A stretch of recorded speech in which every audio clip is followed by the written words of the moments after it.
Good afternoon. I am State Representative Anthony Nolan, and I am here with our State Treasurer. And I am so glad that Eric Russell has taken a moment to sit down and explain the Connecticut baby bonds. We're over on Capitol, and we're up in his office, and I'm just excited to be here because this is something that's been worked on for numerous years, but just never was able to make it over the hurdle. And Eric got into office, and he really rocked it this year, and he really made it happen. So thank you for taking the time. Thank you. I appreciate it. Talk and to share with our communities, because we all know how important it is to try and even the playing field for our youth. So if you can start off, one, sharing, you are the youngest treasurer for Connecticut, and I was hoping you could just break down what is baby bonds. Sure. So first of all, thank you for coming in. Really excited to have this conversation. As you mentioned, this has been a work of many years and was a strong collaboration between many people, led by you and members of the Black and Puerto Rican Caucus, but really just a team effort between community and government, and is how we got here. Ultimately, baby bonds is about addressing generational poverty in our state. And so what the program does is that for every child who's born into poverty in Connecticut, there is $3,200 that's invested in a trust on their behalf. And that money grows over the life of that child. And between the ages of 18 and 30, they can access this capital to use for programs that are ultimately about building wealth. So they can use it to help purchase a home here in Connecticut, to start or invest in a Connecticut business, to use for post-secondary education or job training, or to roll into a retirement savings account. Now, could you explain, because some people, including some of us, we were not always up to the education in regards to baby bonds. So this is one of the reasons why we're having this. How does it work? It's mind-boggling sometimes. Yeah, it's a hard concept, I think, for people to pick up in some ways, because we're the first state in the country to pass legislation like this, and to really think about investing in people long term. And so for every baby whose birth is covered by Husky, which is the state's Medicaid program, they are automatically eligible for baby bonds. You say automatically, so... Yeah, there's no need to sign up or register. There's nothing you need to do. If your birth is covered by Husky, you're automatically eligible. And it started on July 1st of this year, July 1st of 2023. And so with that eligibility, as I said, that money will grow over the life of that child. But when they are within the age range that they can access that money, they can come in and file a claim. We'll be able to match, just to confirm that birth was covered by Husky. The individual has to be a Connecticut resident at the time that they're accessing the money. And there's a financial literacy course that's required for it. But once that's complete, then this money is able to be used for one of those specified purposes. So this is automatic for the children in Connecticut. And up to what age, at what point can they start looking at, finding ways to make a claim? Yeah. So starting at 18, so age 18, and then up to age 30. So again, that money is going to continue to grow. If people want to wait a little bit longer, that money will continue to grow. So if if you're accessing it at 25, it's going to be more money than if you accessed it at 18. But the whole idea here is that we know the biggest indicator of someone's ability to build wealth over time is having some access to capital to start. And that's what this program was ultimately designed to do, is to take members of our communities that have been born into cycles of generational poverty and allow them to have access to some capital to change that circumstance long term. So the money sits from birth to 18. You don't have to do anything, but once you turn 18, you can then apply to get it. Well, what kind of stuff can they spend it on? Yeah. So as you mentioned, that money sits, and what we're doing actually during that time is here in the Treasurer's office, we're investing that money so it's growing.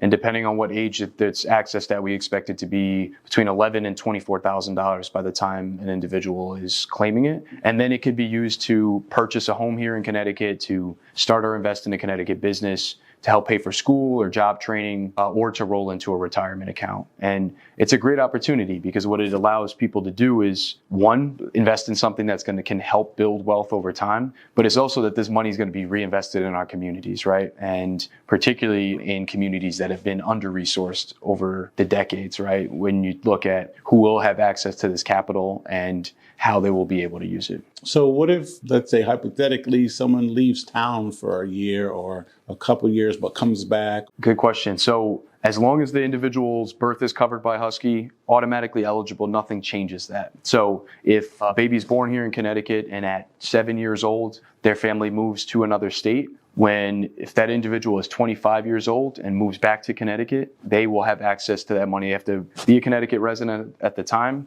and they have to use it for one of the specified purposes, but it does not change their ability to access that money. So you turn 18 and you have to take, which I think is a really, really positive step forward, a financial literacy class or something. Yep. Is there something slated, or is it, how do they know what financial literacy class to take? So we're working on that. We'll be building it out. We know we have a little bit of time since there won't be individuals accessing the money for some time, but we'll be working on that curriculum. I think one thing that's important to note, and we are very committed to financial education just more broadly in this office and have been doing a lot of work around that. But what we're also doing is looking to use this program, not just thinking about access to capital 18 years down the road, but how are we supporting children and families throughout their life. And so what we're doing now is we're working to build out additional wraparound services into the program. We've been partnering with philanthropy and nonprofit organizations so that we can help connect parents and their children with additional financial education, access to workforce development, mentoring programs, access to additional resources, so that we are really maximizing a way to connect with families and children, keeping them engaged in the process and making sure that they have a strong foundation moving forward.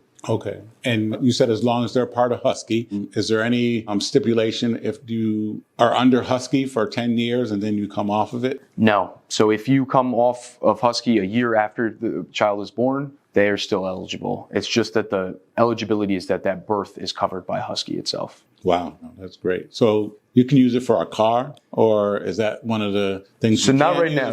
And we're still building out some of the regulations around it. But the idea is that it would be the purchase of an asset or a use that can appreciate over time. And if so you like think a about house. If you think about it, most people in Connecticut and across the country, how they built wealth over time was people purchased a home, and without having to do anything other than pay your mortgage every month, they had an asset that continued to grow over time. Same thing, obviously, with the thought of investing in a business or investing in education or job training that can allow you to make more money career-wise long-term. And so it's really about asset and wealth building tools. So getting the advantage that we didn't have years ago. Exactly. And taking us out of generational poverty so that, it's kind of an even playing field. Exactly. It's about it's creating opportunity. It's leveling the playing field. It's understanding that we need to invest in people, and that as one of the wealthiest states in the country, we have one of the largest wealth gaps, and it's a gap that has continued to widen over time. And so we need to think about things differently. We need to approach ways to engage with people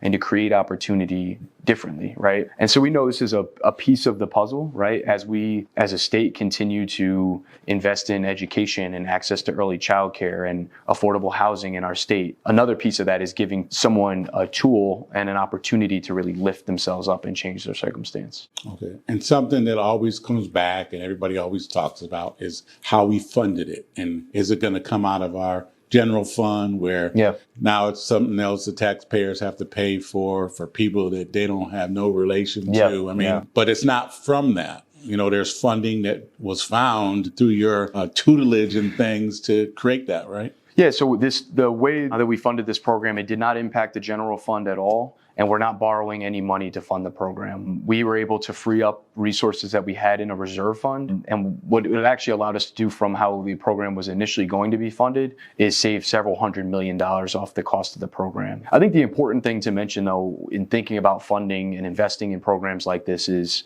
a huge economic driver for our state as well, because this is about investing in people directly. It's about the program is designed that these resources are going to be reinvested in Connecticut and in our communities. And it's also understanding that as we level the playing field, as we close these divides, it benefits our state big picture. We have more people engaged in the workforce. We have more people participating, more people paying into our systems. And so, we can accomplish more than one thing at the same time, right? We can have programs that are aimed at social good and helping to lift people up at the same time that we're investing in moving our state forward and thinking about the long-term future and closing some of these divides that we know are so detrimental to our community as a whole. Yeah, and I think that's one of the greater things about the baby bonds thing is most likely the person or those who take advantage of it are going to spend it in Connecticut, which is helping. It's exactly. And it's economic driver. And if you think about you have an individual who goes off to college and they do a 4-year program, and say they start working a little bit, but at age 25, they're looking to start a family or purchase a home or start a career.